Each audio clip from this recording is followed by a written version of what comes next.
నమస్తే వనితా హెల్ప్లైన్ కి స్వాగతం. అందరికీ తెలుసు ఎన్నికలు ముగిశాయి, అన్ని చోట్ల కొత్త కొత్త ప్రభుత్వాలు కూడా వచ్చాయి. బట్ ఈ సందర్భంగా ఒక విషయం మాట్లాడుకోవాలి. ముఖ్యంగా గత ఎలక్షన్ లో ఇక్కడ తెలంగాణలో అసెంబ్లీ ఎలక్షన్ల సందర్భంగా ఓల్డ్ సిటీకి వెళ్ళినప్పుడు ఒక పెద్ద ఆవిడ ఒక మాట చెప్పింది. ఆవిడ 50 ఏళ్ళుగా ఓటేస్తున్నారు, దాదాపుగా 10 సార్లకు పైగా ఆవిడ ఓటేశారు. ఆమె ఏమన్నారంటే, నేను 50 ఏళ్ల నుంచి ఓటేస్తున్నాను, బట్ నా జీవితంలో ఏ మార్పు రాలేదు. 50 ఏళ్ల కింద నా జీవితం ఎలా ఉందో ఇప్పుడు అలాగే ఉంది. సో భావజాలతో సంబంధం లేకుండా ప్రభుత్వాలు ఎన్ని మారినా పూరెస్ట్ ఆఫ్ ద పూర్ అంటే ఎవరైతే సమాజంలో అట్టడుగుని ఉన్నారో వాళ్ళ జీవితాల్లో ఏ మార్పు రావటం లేదు కదా, ఇంకా పెరుగుతూనే ఉంది. కాకపోతే కొంత సంపద మధ్యతరగతికి వస్తే విపరీతమైన సంపద ధనిక వర్గానికి వచ్చింది. ఏ ప్రభుత్వమైనా సంబంధం లేకుండా, ఏ భావజాలమైనా సంబంధం లేకుండా. కానీ ఈ భావజాలాలు లేదా ఈ పార్టీలు అవి ఒకవైపు ఉన్న వాళ్లకు ఊడిగం చేస్తూనే ప్రజల్లో మాత్రం తీవ్రమైన పోలరైజేషన్ తీసుకురావడంలో సఫలమయ్యారు. ఇవాళ దేశంలో ప్రజలు కులాలుగా, వర్గాలుగా, మతాలుగా, నిట్టనిలుగా, అడ్డంగా రకరకాలుగా చీలిపోయి ఉన్నారు. ఎందుకంటే ఈ చీలిక మీదనే ఇవాళ రాజకీయ పార్టీలు పునాదులు కట్టుకుంటున్నాయి. ఇవాళ గెలిచిన పార్టీలు ఎందుకు గెలుస్తున్నాయో తెలియదు, ఓడిన పార్టీలు ఎందుకు ఓడుతున్నాయో తెలియని ఒక పరిస్థితుల్లో ప్రజలు మాత్రం అమాయకంగా ఈ పార్టీ కోసమో ఆ పార్టీ కోసమో సొంత స్నేహితులతో, సొంత కుటుంబ సభ్యులతో కలహాల్లోకి దిగుతున్నారు. సో ఈరోజు మనం అదే మాట్లాడుకోబోతున్నాం. ఎందుకంటే గుర్తుపెట్టుకోవాలి, భారతదేశం లాంటి దేశంలో ఏ రకమైన, మొత్తం భారతదేశంలో కాదు, మొత్తం ఏషియా కానివ్వండి, ఆఫ్రికా కానివ్వండి, ఇలాంటి అన్ని దేశాల్లోనూ ఇక్కడ మిగిలిన మనకు కేవలం సోషల్ సపోర్ట్ మాత్రమే. ప్రభుత్వాలు మీకు ఏ సమస్య వచ్చినా మీకోసం ఏ ప్రభుత్వం రాదు. మీ చుట్టుపక్కలున్న స్నేహితులు, మీ చుట్టుపక్కలున్న చుట్టాలు లేదా మీ కమ్యూనిటీ, వీళ్ళు మాత్రమే మీకోసం నిలబడతారనే విషయం మర్చిపోకూడదు. ఎలక్షన్లు అయిపోయిన తర్వాత వాళ్ళు నానా గడ్డీ ఖర్చు మీకు మధ్యలో పెట్టిన చీలికల్ని కంటిన్యూ చేయకుండా you need to continue your friendships. I think that is what we are going to talk about today. దాంతో పాటుగా కుటుంబ సమస్యలకు సంబంధించి ఫ్యామిలీ కౌన్సిలింగ్, లీగల్ కౌన్సిలింగ్ కి సంబంధించిన ఫోన్ కాల్స్ కూడా తీసుకున్నాం. అందుకోసం స్టూడియోలో మనతో పాటు 2 అతిథులు ఉన్నారు. వాణిశ్రీ గారు అడ్వకేట్, బాలాజీ గారు కౌన్సిలర్. సో బాలాజీ గారు, ఎలక్షన్లు అంటే గత ముఖ్యంగా సోషల్ మీడియాలో చూస్తున్నాం, చాలా ప్రాణమిత్రులు కూడా కొట్లాడేసుకుని ఒకళ్ళ పట్ల ఒకటి దేశాలు, ఇంకా ట్రోల్ ఆర్మీలు, ట్రోళ్లు వదిలేసిండు. వాళ్ళు ఎలాగూ మొహం లేని మనుషులు, వాళ్ళని మనుషులుగా కూడా గుర్తించాల్సిన పర్లేదు. బట్ కానీ తెలిసిన మనుషులు కూడా నా పొలిటికల్ పార్టీలు చేసిన కుట్రలు అనుకోండి, కుట్రలే, లేకపోతే వాళ్ళు గెలిచే అవకాశం లేదనుకోండి, వాళ్ళ జనాల్లో చిచ్చు పెట్టి వాళ్ళు గెలుస్తున్నారు. బట్ ఈ చిచ్చు జనాల్ని దహించి వేస్తుంది అనేది అనిపిస్తుంది మధ్యకాలంలో. సామాన్యంగా పాలిటిక్స్ అంటేనే కుట్ర, ఏదో ఒక రకంగా రాజకీయం అంటేనే ఎత్తుకు పై ఎత్తు వేయడం, ఏదో రకంగా ఒక తను అనుకున్నది సాధించుకోవడం అన్నదే ఒక ధ్యేయంగా నడిచే ఒక ప్రక్రియ అన్నమాట. ఇది నయానో భయానో చేర్చుకోవాలని చెప్పినప్పుడు అదే మాదిరి ఇప్పుడు అవుతా ఉంది. ఇందులో 2-3 వర్గాలు ఉన్నాయండి. ఒక వర్గం ఏమో పాలక వర్గం, అంటే ఇది కంటెస్టెంట్స్ కానీ, పెద్ద హై ప్రొఫైల్ లీడర్స్ కానీ, అలాంటి ఒక వర్గం మొదటి వర్గం అండి. ఇప్పుడు వీళ్ళలో ఏమైపోతుంది అని అంటే, బయట ఎంత కొట్టుకున్నా కూడా వెనకాల అందరూ కలిసే ఉంటారు. ఇది మనకు ఎవరికి తెలియదు, ఇది నిజం. రెండో వర్గం మధ్యలో ఉన్న వర్గం అనమాట. ఈ మధ్యలో ఉన్న మిడిల్ మేనేజర్స్ వీళ్ళు ఏం చేస్తూ ఉంటారంటే, అవకాశం ఎక్కడుందో ఆ మాదిరిగా ఎక్కడ ఏం మార్చాలో మార్చి చెప్తూనే ఉంటారు. నమ్మలేని ఒక డిప్లొమసీ వీళ్ళ దగ్గర ఉంటుంది. కానీ అతి ఎక్కువ సంఖ్యలో పెద్ద మొత్తంలో ఉన్న వాళ్ళు ఎవరు? కార్మిక వర్గం, దట్ ఈస్ వాలంటీర్ వర్గం, ఆర్ రాదర్ పొలిటికల్ వర్కర్ వర్గం, ప్రజలు. ఓకే, అయితే వీళ్ళు ఏం చేస్తారు? జెండాలు మోస్తుంటారు, అది చేస్తుంటారు, జై అంటారు, హలో అంటారు, ఎన్ని రకాల మాటలు అంటూ ఉంటారు, ప్రాణాలు ఇచ్చుకుంటూ ఉంటారు, ఎండనక వాననక అదనక ఇదనక మొత్తం అవస్థపడుతూ ఉంటారు. ఇందులో మిత్రులు ఉంటారు. ఈ మిత్రుల మధ్యలో 2 భావాలు వచ్చాయనుకోండి, వీళ్ళ భావాలు, వీళ్ళ భేదభావాలను పక్కన పెట్టేసేసి పార్టీ పరంగానో ఒక సిద్ధాంత పరంగానో ఇద్దరు కొట్టుకుంటూ ఉంటారు. అల్టిమేట్లీ వీళ్ళకి వచ్చే దొరికేది ఏముండదు ఇక్కడ. ఈ రోజు మనం చూడబోతే మన రాజకీయాలు ఎంత దిగజారిపోయాయంటే, ఎవరు ఏ పార్టీ మీద గెలిచినా ఆ పార్టీలో శాశ్వతంగా ఉంటారన్నది తెలియదు. శాశ్వతంగా అది ఎన్ని రోజులు గెలిస్తే రేపు పార్టీ మారిపోతే ఇవాళ మీరు అవతల పార్టీ వాడి మీద కక్ష పూని కొట్లాడి ప్రాణాలు ఫలంగా పెట్టి గెలిపిస్తే గెలవగానే అవతల పార్టీ చేరిపోతారు, ఎక్కడ ఒక పెద్ద పీట వేస్తారు, ఏదో ఒకటి చేసేస్తారు, రకరకాలుగా చేస్తారు. అయితే మీరు ఒక్కటి మాత్రం సామాన్య జనాలు ఒకటి గమనించాలండి. నా ప్రకారం ఏంటి అని అంటే, ఎక్కడైనా సరే కింది స్థాయి వర్గంలో ఉన్న వాళ్ళందరూ వేరే పార్టీకి చేరిపోయాము అని చెప్పి పై స్థాయి వాళ్ళు ఎవరైనా ఒకరు చేరారు 5 వరకు ప్రశ్న. అది మీరు చాలా సీరియస్ గా గమనించాల్సిన విషయం. ఎందుకు అంటే పై స్థాయి ఒకటి వెళ్ళిపోయాడు అంటే మేము వేరే మందిలో మేము అందరం అక్కడ వెళ్ళిపోతాము అన్నట్టు ఉంటుంది. అలా కాదండి, ఆ వ్యవస్థ మొత్తం మారాలి. మనం నేర్చుకున్నాం, 70 ఏళ్ల నుంచి మనం ఓర్స్తూ ఉన్నాం, ఓర్పు వచ్చింది. ఆ ఓర్పులో ఒక నేర్పు వచ్చింది. ఆ నేర్పు ద్వారా కనీసం ఎప్పుడైనా ఒక మార్పు రావాలి అని నేను కోరుకుంటున్నాను. ఇది చాలా ఇంపార్టెంట్. ఇది ఈ మార్పు ఇప్పుడు కనుక రాకపోతే భవిష్యత్తు మొత్తం అంధకారంగా మిగిలిపోతుంది. అసలు నరహంతకులు మనమే అవుతాం, ఇంకెవరం కాదు. ఆయన ఎలాగో తప్పించుకుంటారు, మనం మాత్రం ఏం చేస్తామంటే వాడు చెప్పాడని చెప్పి మనం కొట్టుకోవడం తిట్టుకోవడం ఇవన్నీ జరుగుతూ ఉంటాయి. భార్యాభర్తల మధ్య గొడవలు వస్తాయి. అంతెందుకండి, ఈరోజు ఒక కంటెస్టెంట్ అండి, పంజాబ్లో ఒక కంటెస్టెంట్ వాడు కంటెస్ట్ చేశాడు, పోలింగ్ బూత్కి వెళ్ళాడు, చూసి కంటితాడు పెట్టుకున్నాడు మొత్తానికి. ఎందుకు ఇంత దిక్కి ఏడుస్తున్నావు, ఇంత దూరం ఎందుకు ఏడుస్తున్నారా బాబు అని అంటే, నా జీవితంలో మొత్తం నాశనం అయిపోయింది, నేను ఇంకా జీవితంలో అసలు నేను ఎవరిని నమ్మాలో తెలియదు నాకు అన్నాడు. ఏంటంటే అంటే నాకు మొత్తానికి 5 ఓట్లు పడ్డాయండి అన్నాడు. మా ఇంట్లో 9 మంది ఉన్నారు, నాకు పడింది 5 ఓట్లు అన్నాడు.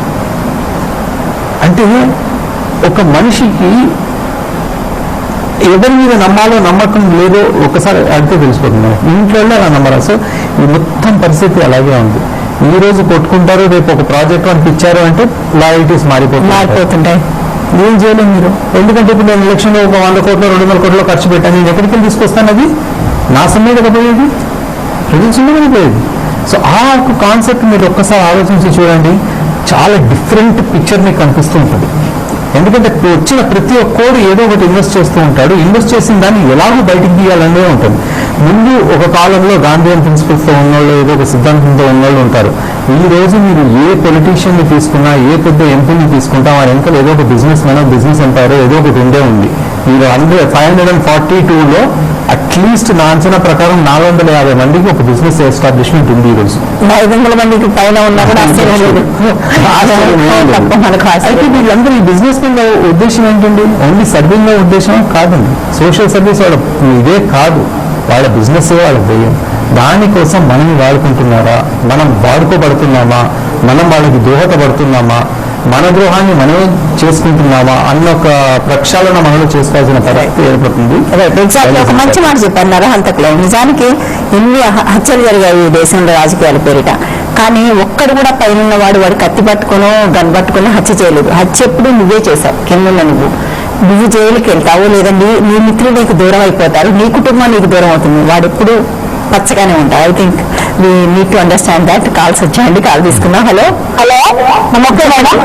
నమస్తే, చెప్పండి మేడం. మా నాన్న వాళ్ళు 2 అన్నతమ్ములు మేడం. మా ఇద్దరు చనిపోయినారు మేడం. అప్పుడు డాక్యుమెంట్లలో మా పొలంలో అన్న పైప్ లైన్ వేస్తాం మేడం. డాక్యుమెంట్లో అయితే ఏమైందంటే వర్షపు జలాధారి నీరు అని ఉంది మేడం. అది ఏం వాటర్ పోతున్నాయో ఏం లేదు నాకైతే అర్థం కావాలి మేడం. మా పొలం అమ్మకాలు అనుకుంటున్నాము, అది అమ్మడానికి నీళ్ళు ఉంటుందో నీళ్ళు మేడం. ఏం అర్థం కాలేమ్మా నీకు? మీ తాతలు 2 అన్నదమ్ములు ఉన్నారు. మా నాన్న మా పెద్దనాన్న 2 మేడం. మీ నాన్న మీ పెద్దనాన్న 2 అన్నదమ్ములు. మీ స్థలంలో మేడం పైప్ లైన్ వేశారా వాళ్ళు? మా పెద్దనాన్న వాళ్ళు మా స్థలంలో పైప్ లైన్ వేస్తాం మేడం. ఓకే. ఆ పైప్ లైన్ తీసేయమంటే ముందు నుంచి అట్లనే ఉంది, మా నీళ్ళు పోవడానికి అవసరం ఉంది అని మా అన్న అంటారు. మా పెద్దనాన్న కొడుకు అంటున్నాడు మేడం. ఎప్పుడు వేశారమ్మా పైప్ లైన్? ఎప్పుడు వేశారు? చాలా మేడం. వేసి అంటే ఏం పైప్ లైన్ అది? వాళ్ళ పొలానికి వేసుకున్నారా? ఇంటిలో ఇంటి స్థలం మేడం. ఏంటమ్మా? ఇంటి పైప్ ఇంటి స్థలం ముందు ఇల్లు దాని పేరు స్థలం ఉంది మేడం. ఓకే అమ్మాయి, ఇందులో మీరు పైప్ లైన్ అని చెప్తున్నారు, అసలు లీగల్ గా మీ వాటాలు వచ్చాయమ్మా? మీ నాన్నగారికి మీ పెద్ద నాన్నగారికి లీగల్ లో వాటా వచ్చుంటే ఆ పైప్ లైన్ మీ దాంట్లో నుండి వెళ్తే అది వాటర్ కోసమా, లేకుంటే ఆ ఊర్లో ఉండే దాని గురించి ఏదన్నా పైప్ లైనా, లేకుంటే గవర్నమెంట్ వాళ్ళు వేసిన పైప్ లైనా, అది ఏంటో మీరు కరెక్ట్ గా చెప్పట్లేదమ్మా. ఒకవేళ గవర్నమెంట్ పైప్ లైన్ అయితే అది మీకు సంబంధించింది కాదు. ఒకవేళ మీ పెద్దనాన్న గారిది తన సొంత పైప్ లైన్ అయితే మీరు వాళ్ళని ఆ ప్లేస్ లో నుండి తీసి వేరే ప్లేస్ లో పెట్టుకోమని చెప్పండి. తర్వాత ఒకవేళ లేదు ఇద్దరికి సంబంధించిందైతే మీ ఇద్దరికి వర్తిస్తుంది.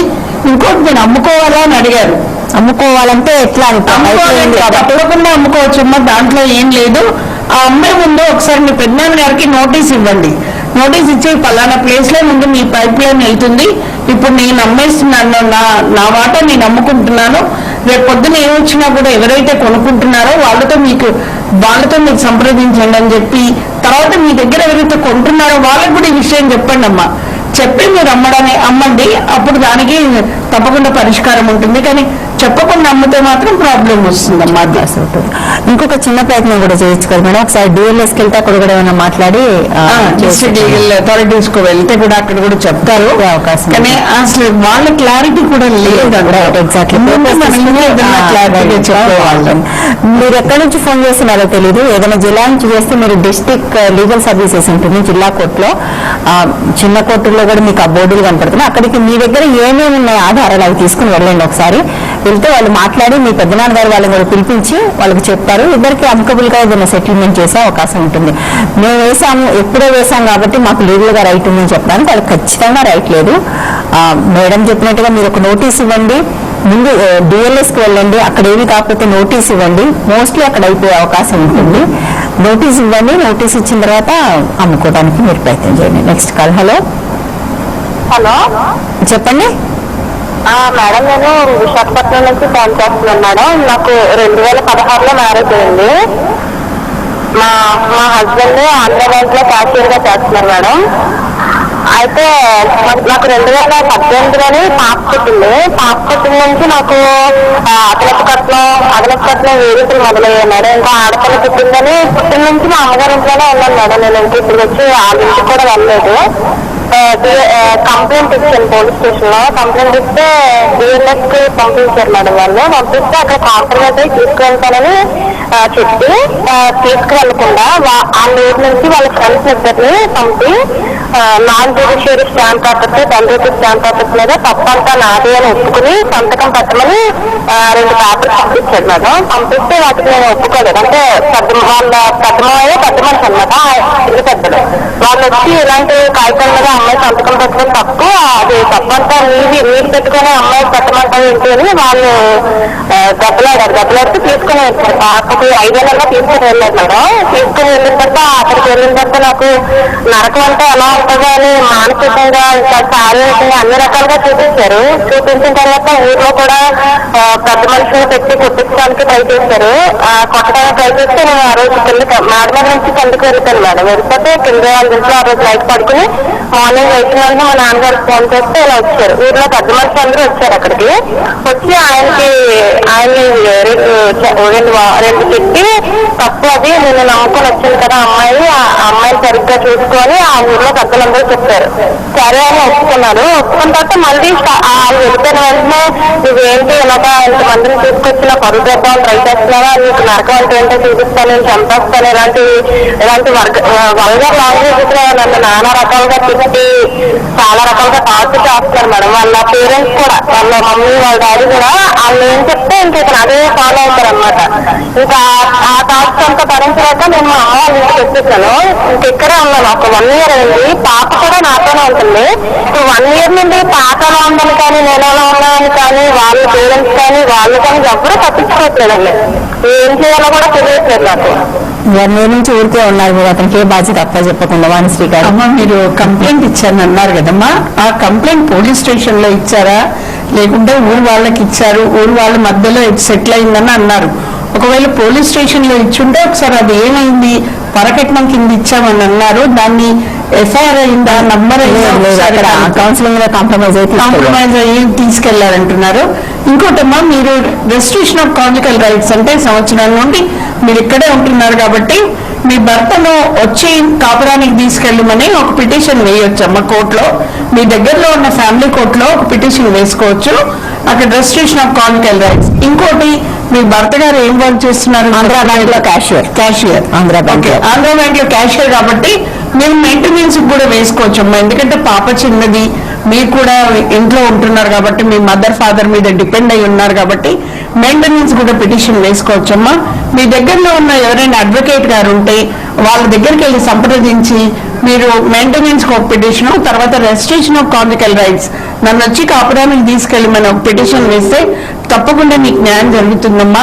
కోర్టులో ఎక్కడ మీ దగ్గరలో ఉన్న ఏ కోర్టు అయినా సరే ఫ్యామిలీ కోర్టుకు వెళ్ళి పిటిషన్స్ అడ్వకేట్ ద్వారా వేసుకుంటే డెఫినెట్లీ మీకు న్యాయం జరుగుతుందమ్మా. ఇందులో మీరు ఇంకా కాలయాపన చేయకుండా ఈ పని ఎంత తొందరగా చేయాలి. ఎందుకంటే అట్లా వదిలేస్తే వాళ్ళకి ఏ బాధ్యత మీరు అప్పచెప్పకపోతే ఎంతకాలం అయినా పోతుందా, తర్వాత వాళ్ళు నెమ్మదిగా పెళ్లి కూడా చేసుకుంటారు మీకు తెలియకుండా. సో అప్పుడు మీరు ఎంత మొత్తుకున్న లాభం ఉండదు. కాబట్టి డెఫినెట్ గా వెంటనే ఈ 2 పనులు చేయండి. రెస్టిట్యూషన్ ఆఫ్ కాన్జుగల్ రైట్స్ వచ్చి కాపురాన్ని తీసుకెళ్ళడం అనేది, అందులో మీరు ఇవన్నీ కూడా మెన్షన్ చేయండి మీ సమస్యలు. అట్లాగే మెయింటెనెన్స్ తప్పకుండా వేయండి. మెయింటెనెన్స్ వేస్తేనే చాలా మంది దారికి వస్తారండి. ఎందుకంటే వాళ్ళ దగ్గర డబ్బులు ఖర్చు అయిపోతుంటాయి కదా, డెఫినెట్లీ తీసుకెళ్ళడానికి ట్రై చేస్తుంటారు. Next call. హలో హలో చెప్పండి మేడం. Good afternoon madam. నా పేరు రాము మేడం, మహిళ నుంచి మాట్లాడుతున్నాము. ఓకే మేడం, మా నాన్నగారు ఒక 4 సంవత్సరాల క్రితము ఒకటి అసైన్మెంట్ కొన్నారు మేడం. ఓకే అయితే అసైన్మెంట్ కొన్నప్పుడు దాని మీద స్టాంప్ పేపర్ మీదనే రాసిచ్చారు, కేవలం కొనుక్కున్నట్టు రాసిచ్చారు. ఓకే అతను భయాన్ని అడ్వాన్స్ ఇచ్చాడు, ఒక 50,000 రూపాయలు ఇచ్చాడు. తర్వాత 3 సంవత్సరాలు దాకా డబ్బులు ఇవ్వమని ఇవ్వట్లేదు, ప్లేస్ హ్యాండ్ వర్క్ చేయమని చేయట్లేదు. ఆ విషయంలో నేను ఉన్నటువంటి టీసీలు నేను కంప్లైంట్ ఇచ్చాను. స్టేషన్ లో కంప్లైంట్ ఇచ్చాను. ఇచ్చినప్పుడు స్టేషన్ గారు ఒక మధ్యవర్తి ద్వారా నేను ఇవ్వాల్సి వచ్చింది. నాకు బయటకు వెళ్లకుండా మధ్యవర్తి దాన్ని డీలింగ్ చేస్తున్నాడు. అయితే ఆ వ్యక్తి నన్ను ఏం చేసి బ్లాక్ మెయిల్ చేస్తే దాని వాల్యుయేషన్ 6 lakhs ఉంది. నాకు అతను ఇచ్చింది, నాకు అసలు స్థలం ఆయన మాకు ఇచ్చిన అడ్వాన్స్ 50,000. వాళ్ళు ఏమన్నారంటే ఆయన 50,000 ఇచ్చేస్తాము, నీకు కేవలం 1,20,000 రూపాయలు మాత్రమే ఇస్తాం, మిగతా పైసలు నీవని చెప్పని మా మీద భయాందోళన గురి చేసి మమ్మల్ని మాట్లాడుతున్నారు మేడం. ఒక్క నిమిషం, మీరు అసైన్ ల్యాండ్ మీరే కదా కొన్నారు? అసలు మేము అంటే మా నాన్నగారు కొన్నారు మేడం. అవును కొన్నారు. మీరు 50,000 ఇచ్చారంటున్నారు 3 ఏళ్ల కింద. నేను కాదు మేడము. అయితే అతను మా నాన్నగారు కొన్న తర్వాత అతను మళ్ళీ మా నాన్న దగ్గర తీసుకున్నాడు. ఏంటంటే ఇక ఎట్లాగో మేము అది మీకు పనికొస్తుందని మా అమ్మగారు బాగాలేనప్పుడు 2 years తర్వాత మళ్ళీ అతనే కొనుక్కున్నాడు. అది అదే ల్యాండ్ అతనికి ఇచ్చేసారు ఆయనకు. ఓకే మళ్ళీ కొనుక్కుంటే అతను నమ్మకప్పుడు అనుకుని మా నాన్న అతని దగ్గర 50,000 అడ్వాన్స్ తీసుకుని కాగితం రాయించుకున్నాడు పేపర్ మీద, అంటే మన స్టాంప్ పేపర్ మీద. ఓకే రాయించుకున్న తర్వాత ఇప్పటి వరకు డబ్బులు ఇవ్వట్లేదు. మా అమ్మగారు తిరిగి చనిపోయారు. తర్వాత మా నాన్న పరిస్థితి కూడా చివరి పరిస్థితిలో ఉన్నాడు, మంచం పట్టి ఉన్నాడు. నేను అన్ని సార్లు అతని దగ్గర తిరిగాను, కాకపోతే నేను స్టేషన్ లో కేసు పెట్టాను. నాకు డైరెక్ట్ వెళ్లకుండా ఒక మధ్యవర్తి ద్వారా వెళ్ళి కేసు పెట్టాను. ఆ కేసు పెట్టినప్పుడు ఆ వ్యక్తి నన్ను బ్లాక్ మెయిల్ చేస్తున్నాడు. ఏంటంటే 10 లక్షల రూపాయలు ప్రాపర్టీ ఉన్న ల్యాండ్ అది 50,000 ఇచ్చేస్తాము, ఆయన రిజిస్ట్రేషన్ చేస్తారు కాబట్టి ఆ రిజిస్ట్రేషన్ మా పేరు మీద చేయాలి, నెక్స్ట్ మీకు 1,20,000 రూపాయలు మాత్రమే నీకు ఇస్తాను అని చెప్పని ఆ రకంగా. ఓకే మీరు మొత్తం అయిపోయేందుకు మీరు చేసిన మొత్తం ఇల్లీగల్ కార్యక్రమం అండి, ఒక్కటి కూడా లీగల్ కాదు ఇందులో. సో మీరు అన్ని ఇల్లీగల్ గా చేసి ఇప్పుడు ఏం ల్యాండ్ కోసం అడుగుతున్నారన్నది మాకు అర్థం కావట్లేదు మహానిశ్రీ గారు. ఇందులో మీరు ఇప్పుడు ముందు మీ నాన్నగారు అసెంట్ ల్యాండ్ కొన్నారు, అది కొనకూడదు, అది ఇల్లీగల్ గా కొన్నారు. సరే కొన్న తర్వాత అప్పుడు 1,50,000 ఉండి ఉంటది. తర్వాత మళ్ళీ అతను సేమ్ అమ్మిన అతను మళ్ళీ వచ్చి నేను కొనుక్కుంటాను నా ల్యాండ్ నాకు ఇమ్మంటే అది ఇప్పటికే డబుల్ త్రిబుల్ అయి ఉంటది 6 lakhs అని. మీరు 6 lakhs కోసం ఒప్పుకొని మళ్ళీ 50,000 ఇచ్చారని చెప్తున్నారు. ఇది ఇల్లీగలే. మీరు ఆ మధ్యవర్తి ఎవరైతే మిమ్మల్ని ఇబ్బంది పెడుతున్నాడో డెఫినెట్లీ అతని మీద మీకు పోలీస్ కంప్లైంట్ కలిసి అతను పోలీసు మళ్ళీ ఏం చేశాడు, మొత్తం ఇల్లీగల్ యాక్టివిటీ కదా. సో న్యాయం కోసం డైరెక్ట్ వెళ్లకుండా పోలీసులతో సంబంధం ఉన్న వీళ్ళు ఉంటారు కదా కొంతమంది, పోలీస్ స్టేషన్ దగ్గర దండాలు చేసేవాళ్ళు, వాళ్ళతో సంబంధాలు పెట్టి అలాంటి ఒక బ్రోకర్ దగ్గరికి వెళ్ళాడు. ఇప్పుడు ఆ బ్రోకరే బెదిరిస్తున్నాడు. పోలీసుల దగ్గరికి డైరెక్ట్ వెళ్ళలేరు కదా, ఇంకా వెళ్ళలేరు కాబట్టి ఆ బ్రోకర్ ఉన్నా కూడా ఆయన ఇప్పుడు జరిగింది ఎట్లాగో తప్పే కాబట్టి ఆ తప్పును ఒప్పుకుంటూ మీరు వెళ్ళి అతను ఆ బ్రోకర్ కి డబ్బులు ఇవ్వకుండా అన్నెసెసరీగా మీరు ఆ డబ్బులు మీరే కాబట్టి రిజిస్టర్ చేయట్లేదని ఒక నోటీస్ ఇవ్వండి. నోటీస్ మీ దగ్గరలో ఉన్న ఒక అడ్వకేట్ ద్వారా దగ్గరికి వెళ్ళి ఇదంతా జరిగిన విషయం చెప్పి అక్కడ నుండి ఒక నోటీస్ ఇష్యూ చేయండి. నోటీసులో నేను అమ్మట్లేదు, ఇప్పుడు నా ల్యాండ్ నాకుంది, మీరు ఇచ్చిన 50,000 మీకు రిటర్న్ ఇస్తానని చెప్పి అవి ఇచ్చే అని ఒక నోటీస్ ఇవ్వండి. దాని తర్వాత ఏం జరుగుతుందో అప్పుడు మళ్ళీ పోలీస్ కంప్లైంట్ లో చూసుకోవచ్చు. కానీ అసైన్ ల్యాండ్ కొనడం తప్పదు. బహుశా ఒక్కటి ఇందులో నాకేం కనపడుతుందండి, ఈ మధ్యకాలంలో ఒక జియో వచ్చింది, 56కు ముందు అసైన్ ల్యాండ్ అయ్యి ఉంటే పట్టాదారు ఉంటే అది పట్టాదారులకే చెందుతుంది. బహుశా అట్లాంటిది ఏమన్నా చూసుకునే వాళ్ళు ఇది పట్టా అవుతుంది కాబట్టి దానికి అలాంటి ఛాన్స్ ఉండొచ్చు. అలాంటిది ఏమన్నా ఉంటే గానీ బహుశా దానికి వాల్యూ పెరుగుతుండొచ్చు. బంధన్ వాళ్ళు కూడా 58 దాంట్లో డిస్ట్రిబ్యూట్ చేసినాయని పట్టా అమ్ముకోవచ్చు అని కూడా చెప్తున్నారు. ఇదన్నా జరిగి ఉండొచ్చు. ఏదేమైనా అండి అసైన్ ల్యాండ్ కొనటమే కరెక్ట్ కాదు. బట్ కానీ మనకు తెలుసు అసైన్ ల్యాండ్స్ అన్ని అమ్మకాలు కొనుగోలు జరుగుతున్నాయి. జరుగుతున్నప్పుడు ప్రాపర్ గా చేసుకోవాలి. అతను మళ్ళీ తీసుకుంటానన్నప్పుడు ఇప్పుడు ఒక ట్రాన్సాక్షన్ ఎప్పుడూ కూడా ఫినిష్ చేయాలి, వెంటనే చేయకుండా మీరు తర్వాత ఇస్తాను నా ల్యాండ్ నాకు ఇచ్చాను అంటే సరే నువ్వు డబ్బులు ఇచ్చినప్పుడే నీ ల్యాండ్ తీసుకొని కూడా చెప్పొచ్చు. అప్పుడు చెప్పకుండా అది మన తెలివి తక్కువతనం. ఈ ల్యాండ్ ఎవరి దగ్గర ఎవరి కబ్జాలో ఉన్నారు కూడా చెప్పండి. అంటే ఆక్యుపేషన్ లో నేను ఉన్నానా అతను ఉన్నానా అనేది రైట్. ఎందుకంటే మనం కూడా ఫుల్ రిజిస్టర్డ్ కాలేదు, అది ఎవరి రిజిస్ట్రేషన్ కాదు, కానీ ఇంకెవరి దగ్గర ఉన్నది అనేది కూడా చెప్పట్లేదు, క్లారిటీ లేదు కాబట్టి దాన్ని. సో ఒకటండి, మీరు ఒకళ్ళు 3-4 ఏళ్ల కిందో 10 ఏళ్ల కిందో కొంటారు, మీకు రాదు. అది 58 కంటే ముందు వాళ్ళ పేరు మీద ఉంటే మాత్రమే వాళ్ళకే పట్టు అవుతుంది, ఆ తర్వాతే వాళ్ళు అమ్ముకోగలుగుతారు. సో కాబట్టి మీరు ఏ రకంగా చూసినా లీగల్ గా చాలా వీక్ గా ఉన్నారు. కాబట్టి అమికబుల్ సెటిల్మెంట్ తీసుకుని ఎక్కువ సమస్యలు రాకుండా మీరు బయటపడితే మంచిదని నేను అనుకుంటున్నాను. ఐ థింక్ రాజకీయాలు కూడా ఇది వర్తిస్తుంది భారతి గారు.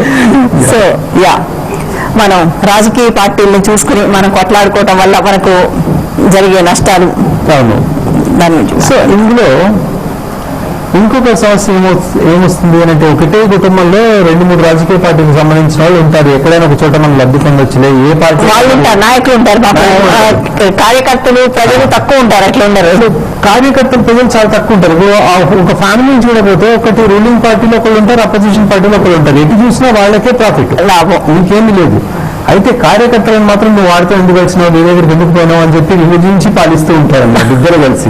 సో ఈ ట్రాప్ లో మాత్రం మనం పడొద్దు. నెంబర్ 1. దానివల్ల ఏమవుతుంది, ఇంట్లో పెద్ద కలహాలు స్టార్ట్ అవుతాయి. ఇప్పుడు ఫర్ ఎగ్జాంపుల్ ఒక స్పౌస్, వైఫ్ కానీ హస్బెండ్ కానీ ఒక పార్టీకి సంబంధించిన వాళ్ళు ఉన్నారు అనుకోండి, ఇంకొకళ్ళు వేరే పార్టీకి సంబంధించిన వాళ్ళు ఉన్నారు, వీళ్ళిద్దరు మాత్రం మాట్లాడుకుంటారు. ఈ చిన్న చిన్న మాటలు ఏమైపోతాయంటే కామెడీ విల్ బికమ్ ట్రాజెడీ. ఏదో ఒక మజాక్లో ఒక చిన్న జోక్ చెప్పాను, ఆ రాజకీయ నాయకుడితో ఒక జోక్ చెప్పానంటే ఇది మాత్రం వీళ్ళు పర్సనల్గా తీసుకొని ఒక చాలా సీరియస్గా తీసేసుకుంటారు.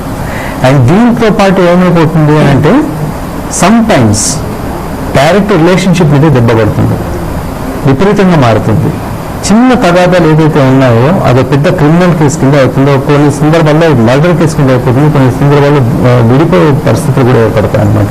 సో దీంట్లో మనం కొంచెం జాగ్రత్తగా ఉండాలి. వీళ్ళలో మేజర్గా ప్రభావం మీ ఇద్దరి మీద పడకపోవచ్చేమో, కానీ మీ పిల్లలు ఎవరైతే ఉంటారో, ఆ పెద్దలు ఎవరైతే ఉంటారో వాళ్ళ మీద పడుతుంది. వాళ్ళు ఓల్డ్ ఏజ్ హోమ్కైనా పోతారు, ఈ పిల్లలు హాస్టల్కైనా పోతారు, ఇట్లాంటి గొడవలు.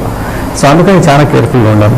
And at the same time by chance మీరు ఎంచుకున్న రాజకీయ పార్టీలో, మీరు ఎంచుకున్న ఒక పద్ధతులను అక్కడ ఒక గూండా ఎలిమెంట్స్ ఎక్కువగా ఉండి, వాళ్ళ సంచలనం ఎక్కువగా ఉండి వాళ్ళతో మాట్లాడుతూ ఉంటే కనుక అదే సంస్కారం మీరు మీ భావి పౌరులకు అందరికీ కూడా అందిస్తారు అనేది మాత్రం చాలా నగ్న సత్యం అండి. ఎందుకంటే ఇక్కడ మనం చూస్తూ ఉన్నాం, ఎందుకు వాడు ఉంటే నేను ఫోన్ చేస్తే నలుగురు వస్తారా అని చెప్పి అదే మాట మాట్లాడుతుంటారు, కానీ నిజమా అబద్ధమా న్యాయమా ఎందుకు మనం అలా చేస్తున్నామని చెప్పి రాదు. మన వారసత్వంలో ఉన్న ఏ రాజకీయ పార్టీలో ఏ రాజకీయ నాయకుడు వారసత్వం ఉన్నా కూడా దీని నిదర్శనం క్లియర్గా కనిపిస్తూ ఉంటుంది, పార్టీలు తేడా లేకుండా. ఇది మీరు చూడొచ్చు, ఎస్పెషల్లీ డిగ్రీ కాలేజెస్ లో ఎలక్షన్స్ లోనే చూడొచ్చు.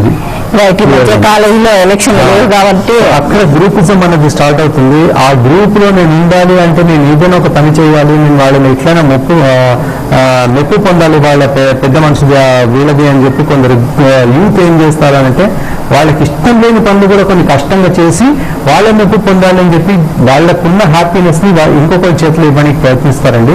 ఇది చాలా కాలం కుదరదు, ఎందుకంటే వాళ్ళు మిమ్మల్ని అన్ని వాడుతుంటారు. Right, right. పావులుగా బతకడం మానేసేయండి. మీరు మీకు ఇది చేస్తాను చిన్న చేప ఎరేసి పెద్ద చేప చేస్తూ ఉంటారు. ఒక్కటి మాత్రం గుర్తుపెట్టుకోవాలి, యూత్స్ లో ఎప్పుడు జోష్ ఉంటుంది. సో అది మాత్రం మనం ఎప్పుడు కాపాడుకుంటూ ఉండాలి అన్నది డెఫినెట్ గా. దాన్ని వాటి కోసం బలి పెట్టకండి. Thank you so much Bharati గారు, thank you so much Bharati గారు. ఇది వాళ్ళ హెల్ప్ లైన్. మరో అంశంతో